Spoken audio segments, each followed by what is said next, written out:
Olá, bem-vindo ao Saber Direito Responde. Eu sou Nájila Nassif Palma, promotora de Justiça Militar e mestre em Direito Internacional Humanitário. E nesta semana, nós estudamos no Saber Direito o curso Conflitos Armados e o Direito. E agora nós vamos tirar as dúvidas que surgiram nesta semana sobre o nosso curso. E temos como convidados aqui o Iago, a Laiane e o Lucas. Sejam bem-vindos. Então vamos às dúvidas. Por gentileza, Iago, qual a sua pergunta? Professora, como é a proteção do pessoal médico e religioso em tempos de conflito? O pessoal médico e religioso não tem uma convenção específica de proteção para si, mas dentro das convenções de Genebra há registros, há normas que dão a eles um estatuto diferenciado. O pessoal médico e religioso é identificado com o sinal da Cruz Vermelha, com uma braçadeira. Eles têm uma missão especial, tecnicamente não são combatentes. Eles lá estão com a missão de socorrer os feridos e de dar assistência religiosa. É muito importante e interessante de perceber que, por exemplo, num campo de prisioneiros de guerra, o pessoal médico e religioso não ficará com a sua liberdade restrita. Ele não ficará encarcerado, por exemplo. Por quê? Este benefício, digamos assim, que os difere dos prisioneiros de guerra, existe para que possam cumprir a sua missão, que é a de prestar assistência médica e religiosa para os feridos, para os doentes daquele campo de prisioneiro de guerra. Interessante, já que estamos falando de pessoal médico e religioso, de ressaltar que as instalações médicas e religiosas, sinalizadas com o símbolo protetivo da Cruz Vermelha, também têm uma especial proteção, não podendo ser objeto de ataque à luz do direito internacional humanitário. Eu gostaria de saber se existe alguma proibição quanto ao uso de armas nucleares. A questão das armas nucleares causa também muito debate no direito internacional. Se nós refletirmos à luz dos princípios do direito internacional humanitário, humanidade, proporcionalidade no uso da força, proibição de causar males supérfluos e desnecessários, limitação, distinção fundamental entre civis e combatentes, a nossa conclusão lógica natural é de dizer que as armas nucleares violam o direito internacional humanitário. Ocorre que nós não temos uma proibição formal sobre o uso de armas nucleares no direito internacional humanitário. E isso decorre deste ambiente politizado que é o direito internacional. É mais um exemplo. As potências nucleares não fazem nenhum esforço, não se comprometem para elaborar atos que proíbam o uso das armas nucleares. É interessante registrar que há sim um tratado de não proliferação de armas nucleares, que é de 1968, do qual inclusive o Brasil faz parte. Só que esse tratado, ele acaba legitimando uma situação que alguns consideram injusta. Quem tem arma nuclear continua tendo, quem não tem, não pode mais desenvolvê-las. Outra questão bastante interessante é que no Estatuto de Roma, que criou o Tribunal Penal Internacional, quando a gente está falando dos crimes de guerra, tem lá uma previsão que armas que causem males supérfluos ou desnecessários ou efeitos indeterminados são contrárias ao direito internacional dos conflitos armados. Contudo, fica a ressalva, desde que estas armas constem de um ato adicional deste tratado. E até hoje nós não temos este ato adicional por essas questões políticas no âmbito do direito internacional, por questões que dizem respeito ao interesse das potências nucleares. Acaba uma situação que nos faz refletir e ficar inquietos com a conclusão de que hoje não existe um ato que proíba o uso de armas nucleares, que é uma arma que causa efeitos devastadores no cenário internacional.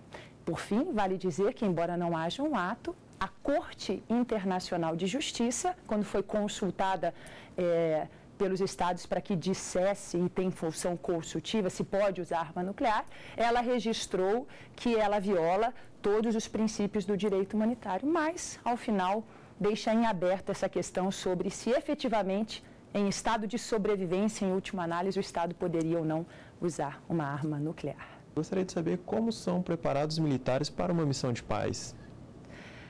Sua pergunta é muito pertinente, Lucas, porque nos dará a oportunidade de falar sobre um centro conjunto de operações de paz que existe no Brasil, que é uma organização militar e que é considerado um centro de excelência na formação dos integrantes que vão participar de uma missão de paz no Brasil. Como a gente viu durante as aulas, o Brasil participa com tropas em duas missões muito importantes. Uma missão no Haiti, a missão das Nações Unidas para a Estabilização do Haiti, onde nós temos tropas há 10 anos lá, a missão mais expressiva que nós já nos engajamos, e uma missão com tropa também no Líbano, onde o Brasil lidera, comanda através de um almirante, uma força-tarefa marítima, um braço naval desta missão. E esta missão é a única que tem esse braço naval. Então, a formação dos militares nesse Centro Conjunto de Operações de Paz no Brasil, ela é muito rigorosa, ela tem um padrão que tem que ser seguido das Nações Unidas, e nele está incluído questões a serem instruídas tanto de direitos humanos quanto de direito internacional humanitário. Esse centro, o CECOPAB, Centro Conjunto de Operações de Paz do Brasil, fica sediado no Rio de Janeiro. E, Lucas, o Ministério Público Militar tem uma colaboração de cooperação técnica de ensino com esse centro de Conjunto de Operações de Paz do Brasil, onde promotores de justiça militar interagem, participam desta formação, levando questionamentos, incitando reflexões para os militares, os oficiais, sobretudo, que vão comandar estas missões, participar dessas missões, sobre questões do direito internacional humanitário, pontuando a importância do aparato normativo internacional numa missão de paz e também lembrando que, se acontecer eventualmente um crime numa missão de paz, num contexto, deverá ele ser investigado pelas próprias tropas, né, com todos os desafios que vêm da investigação criminal num ambiente instável, numa zona de instabilidade. Iago, vamos à sua próxima pergunta. Professora, eu gostaria de saber se os espiões têm alguma proteção no direito internacional humanitário? O direito internacional humanitário, Iago, não proíbe o uso de espiões. O que ele dispõe é que, se uma pessoa for pega fazendo atos de espionagem, ela não terá direito ao Estatuto do Prisioneiro de Guerra. O que é ter direito ao Estatuto do Prisioneiro de Guerra? É ter uma convenção, que é a terceira Convenção de Genebra de 1949, com vários direitos atribuídos a essa pessoa: alimentação, higiene, respeito à sua vida, à sua integridade física, assistência religiosa, enfim, um elenco bastante detalhado de direitos. Contudo, a espionagem costuma ser tratada como um crime pelos direitos internos dos estados, normalmente pelos códigos penais militares dos estados. Portanto, se uma pessoa for pega fazendo espionagem, não terá direito ao Estatuto de Prisioneiro de Guerra, será tratado pela parte que o flagrou como um espião e poderá responder pelo crime de espionagem, se assim for tipificado como crime no direito interno daquele Estado. Esta é a situação dos espiões à luz do direito internacional humanitário. O direito humanitário pode ser aplicado na atuação das Forças Armadas nas comunidades do Rio de Janeiro? É interessante a gente perceber que, embora no Rio de Janeiro as Forças Armadas estejam atuando para ajudar o Estado do Rio de Janeiro no que diz respeito à segurança pública, e o fez com intervenções nas comunidades do Alemão, 2010, 2011, e mais recentemente no Complexo da Maré, esta circunstância não caracteriza um estado de conflito armado interno, sobretudo. Nós vimos no direito internacional humanitário que os contornos para se caracterizar um conflito armado interno não são muito precisos, é verdade, mas o que nós temos na atuação das Forças Armadas nas comunidades do Rio de Janeiro são ações de garantia da lei e da ordem, ações de segurança pública. E embora estejam lá para combater a criminalidade, fazendo uma atuação mais policial do que bélica, como de combatente, estes militares das Forças Armadas não estão lá para combater o nacional, e sim para exercer uma função de segurança pública, de policiamento. Então, não há que se falar na aplicação do direito internacional humanitário. Contudo, é interessante refletir que o direito internacional humanitário, naquela circunstância, pode servir de inspiração normativa. E isso a gente pode ver nas regras de engajamento, que são os comportamentos que os militares devem seguir nesta missão de ação de garantia da lei e da ordem. Eles têm uma inspiração normativa nas regras de engajamento, por exemplo, dos militares que integram as missões de paz, e há lá, sim, inspiração de regras a serem seguidas pelos militares que estão, sim, regulamentadas pelo direito internacional humanitário. Agora nós vamos para um breve intervalo e daqui a pouco a gente volta com o Saber Direito Responde para mais umas dúvidas. Não saia daí.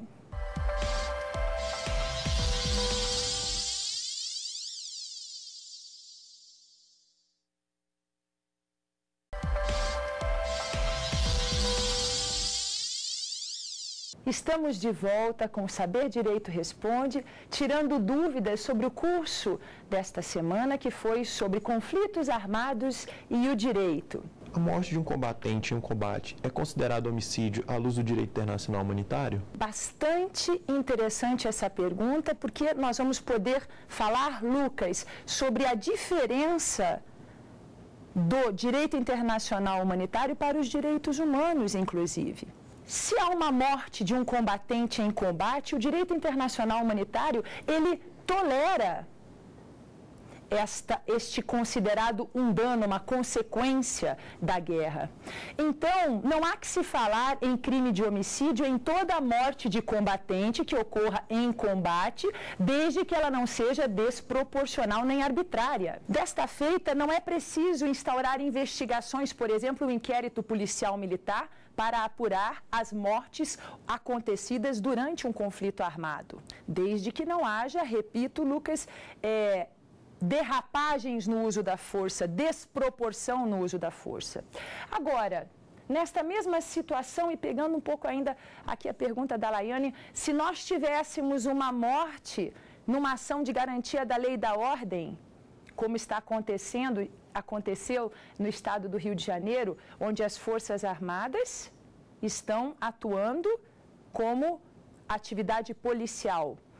Ainda que operacionalmente fosse um contexto parecido, ainda que aqueles militares fossem recebidos por um grupo criminoso a tiro e respondessem e causassem a morte de alguém ali, naquelas circunstâncias, como nós não estamos em tempo de conflito armado, se há uma morte, em tese há que ser apurado.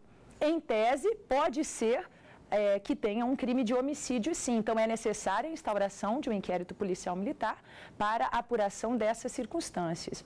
Isso nos mostra que, embora operacionalmente possa ser um contexto parecido, o direito internacional humanitário tolera a violência e tolera até a morte de um combatente em combate. Contudo, jamais vai tolerar uma agressão à dignidade da pessoa fora de combate. Nós podemos até tolerar, à luz do direito internacional humanitário, a morte do combatente, mas jamais a tortura de um prisioneiro de guerra ou de um civil internado. essas são características, diz respeito à essência, aos princípios do direito internacional humanitário. Professora, se uma pessoa é capturada e há dúvida quanto à sua condição de combatente, que direito é aplicado? Existe, Iago, uma disposição expressa na terceira Convenção de Genebra, que trata dos prisioneiros de guerra, que diz o seguinte: no caso de dúvidas se uma pessoa é capturada, e eu não sei se ela é prisioneiro de guerra ou não, tem direito ao estatuto de prisioneiro de guerra ou não, em nome da proteção, é preciso dar o tratamento mais benéfico, qual seja, dar-lhe a condição de prisioneiro de guerra até que um tribunal competente, efetivamente e definitivamente avalie se aquela pessoa era não um combatente, se ela definitivamente vai ter ou não direito ao estatuto de prisioneiro de guerra. É interessante ressaltar que todo o combatente tem direito ao estatuto de prisioneiro de guerra. E o que significa ter direito ao estatuto de prisioneiro de guerra? Além daquele elenco de direitos de uma convenção, significa que a pessoa não será processada por ter pego nas armas para participar das hostilidades. Se um civil pegar nas armas para participar das hostilidades, aí ele não será considerado um combatente. E, à luz do direito interno do Estado, responderá criminalmente pelo fato de pegar armas e se engajar num conflito armado. Essa, então, é uma diferença importante sobre o que significa ter direito ao estatuto de prisioneiro de guerra. Laiane, vamos a mais uma questão? Eu gostaria de saber se existe alguma referência à justiça militar nas convenções de Genebra.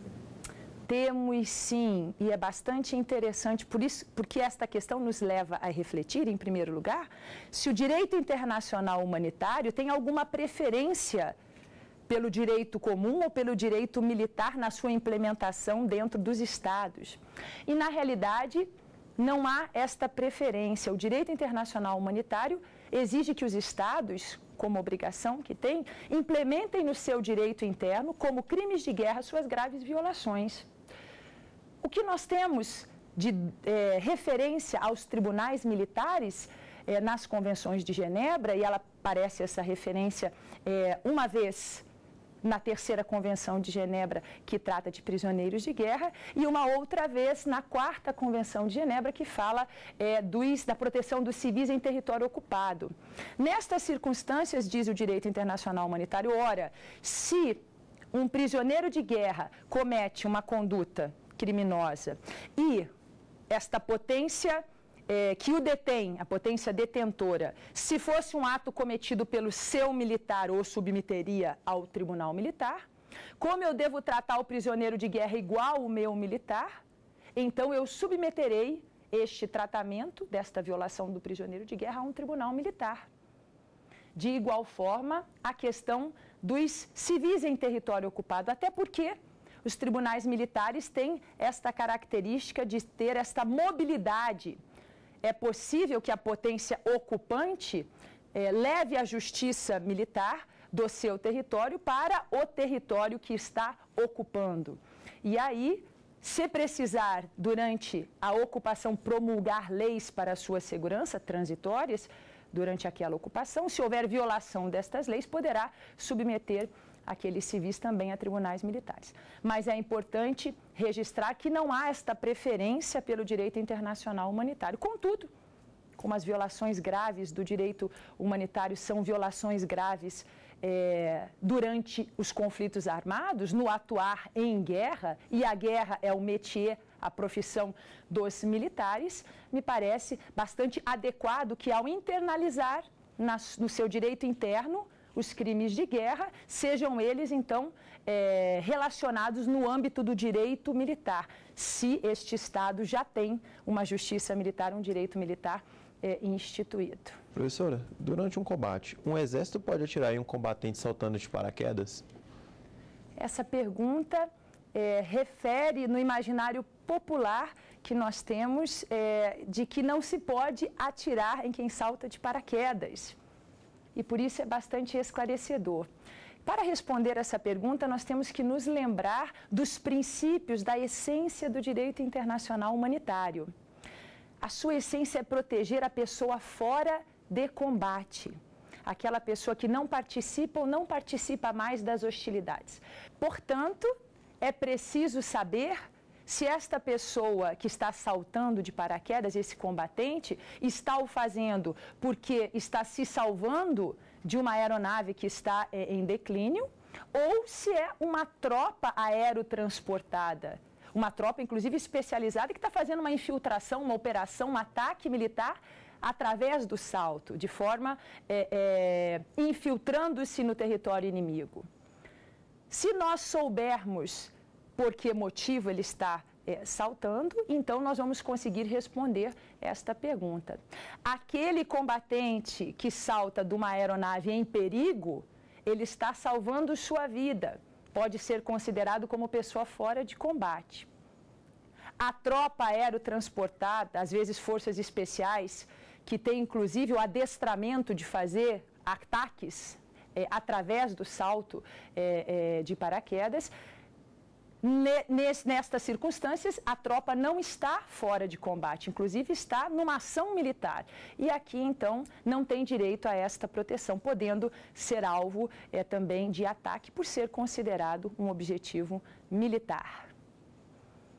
Iago, vamos à sua próxima questão. Professora, existe alguma proibição quanto ao uso de armas envenenadas? As questões de armas envenenadas já foram tratadas de muito pelo direito internacional humanitário. Existe a Convenção de Haia de 1907, que desde então já proibia o uso de armas envenenadas. A pergunta é muito interessante porque nós acabamos de falar aqui também sobre armas nucleares. E o que eu estou dizendo é que há uma proibição do direito humanitário para armas envenenadas, mas não há uma proibição do direito humanitário para armas nucleares. Isto é um exemplo deste ambiente altamente politizado do direito internacional, e em especial do direito internacional humanitário, em que a gente tem esta situação que é inquietante. Posso afirmar que uma flecha envenenada, uma forma mais simples de referir, uma arma envenenada, será um crime de guerra se for usado. E uma arma nuclear eu ainda não posso dizer, porque não houve um acordo entre as potências nucleares para incluir um anexo ao Estatuto de Roma que criou o TPI, elencando as armas nucleares como proibidas. Embora, repito, não haja nenhuma dúvida de que elas violam, sim, todos os princípios do direito internacional humanitário. É um exemplo desta característica do direito internacional que nos apresenta conclusões um pouco paradoxais, às vezes. Se um combatente descumprir o direito humanitário em combate, ele terá direito a alguma proteção? Se um combatente pratica uma ação violando o direito, será que quando ele for vítima de um ataque ele vai perder a proteção do direito?